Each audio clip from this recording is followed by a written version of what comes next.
పత్రికలో ఏమేం వార్తలు వచ్చాయో ఒకసారి చూద్దాం. రైట్, ముందుగా లాభం గాడిదే గుడ్డు అంటూ ఒక వార్త మనం చూస్తున్నాం.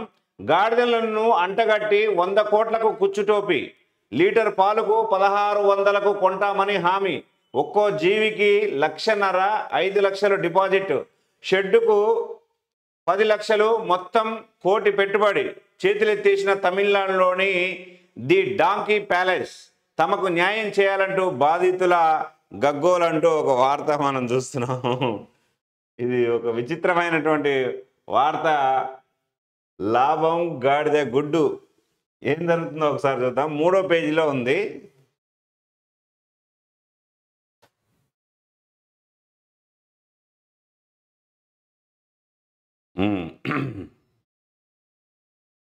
పాల లాభం గాడిద గుడ్డు అంటూ వచ్చినటువంటి వార్తా కథనాన్ని మనం ఒకసారి చూస్తే, గాడిదలను అంటగట్టి 100 కోట్లకు కుచ్చుటోపి, లీటర్ పాలకు 600కు కొంటామని ఆశ పెట్టిన వైనం, 1 కోటి పెట్టుబడి పెట్టిన బాధితులు, చేతులెత్తేసిన ది డాంకీ ప్యాలెస్, న్యాయం చేయాలంటూ వేడుకోలు. వార్తని ఒకసారి చూస్తే, బర్రె పాలు చిక్కటివైతే లీటరు ఎక్కువ 80, మరి అంటే 1 లీటర్ పాలకు దాదాపుగా ఇప్పుడు మార్కెట్లో 80 రూపాయల కంటే ఇంకెక్కువ ఏం లేదు. ఎక్కువ అంటే మ్యాక్సిమం 80 రూపాయలు ఉన్నది. ఇది మనం నిత్యం తాగే పాలు. ఇకపోతే గాడిద పాలు లీటరు ధర ఎంతో తెలుసా? అక్షరాల 1600 రూపాయలు. ఓ షెడ్ కట్టుకొని 20-30 గాడిదలు కొనుక్కొని పాలు పితికి ఇస్తే డబ్బులిచ్చే పూచి మాది. తమిళనాడులోని తిరునల్వేలికి చెందిన ది డాంకీ ప్యాలెస్ సామాజిక మాధ్యమాల్లో ఇలానే ప్రచారం చేసింది. దీంతో తెలుగు రాష్ట్రాలకు చెందిన ఎంతో మంది ఎగబడ్డారు. పెద్ద షెడ్లు నిర్మించి 80,000 నుంచి 1.50 లక్షల చొప్పున వెచ్చించి గాడిదలు కొనుక్కున్నారు. కొద్ది రోజులు చెప్పినట్లుగానే పాలు తీసుకున్న ది డాంకీ ప్యాలెస్ నిర్వాహకులు తర్వాత తూచ్ పొమ్మన్నారు. ఫలితంగా నమ్మి గాడిదలు కొనుక్కున్న వారంతా తలా 50 లక్షల నుంచి 1 కోటి దాకా నష్టపోయారు. అయితే గాడిద మాటలతో నమ్మించి ది డాంకీ ప్యాలెస్ వారు 100 కోట్ల దాకా పోగేసుకున్నారు. 100 కోట్ల దాకా పోగేసుకున్నట్లు బాధితులు ఆరోపిస్తున్నారు. శుక్రవారం సోమాజిగూడ ప్రెస్ క్లబ్లో ఏర్పాటు చేసిన సమావేశంలో తెలుగు రాష్ట్రాలతో పాటు పొరుగు రాష్ట్రాలకు చెందిన బాధితులు, ఫ్రాంచైజీ సభ్యులు గోడు వెళ్లబోసుకున్నారు.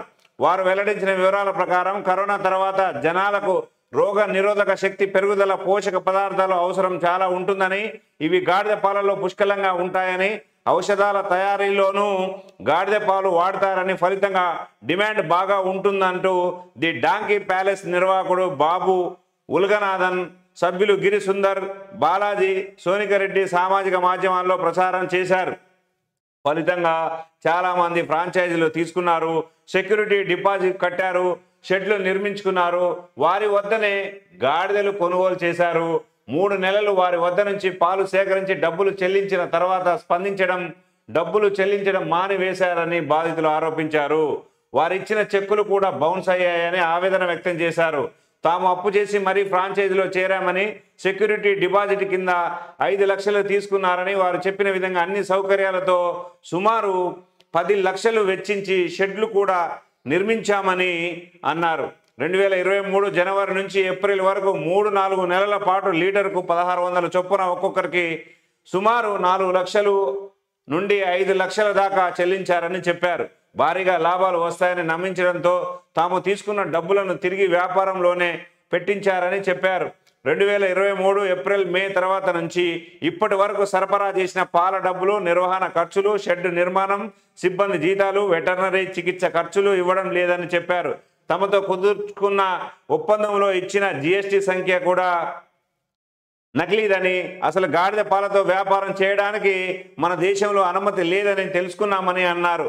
చివరికి మోసపోయామని గ్రహించి ప్రశ్నిస్తే తమకు బ్యాంకు చెక్కులు ఇచ్చారని, తమ బ్యాంకు ఖాతాలో వేస్తే అవి బౌన్స్ అయ్యాయని తెలిపారు.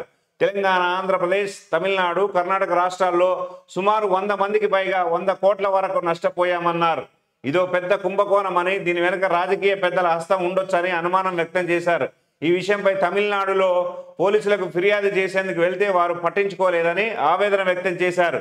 ఏపీ మంత్రి నారా లోకేష్ను కలిసి తమ గోడు వెళ్లబోసుకున్నామని, తమ సమస్య మీద మాజీ మంత్రి కేటీఆర్ ట్విట్టర్ ద్వారా స్పందించారని చెప్పారు.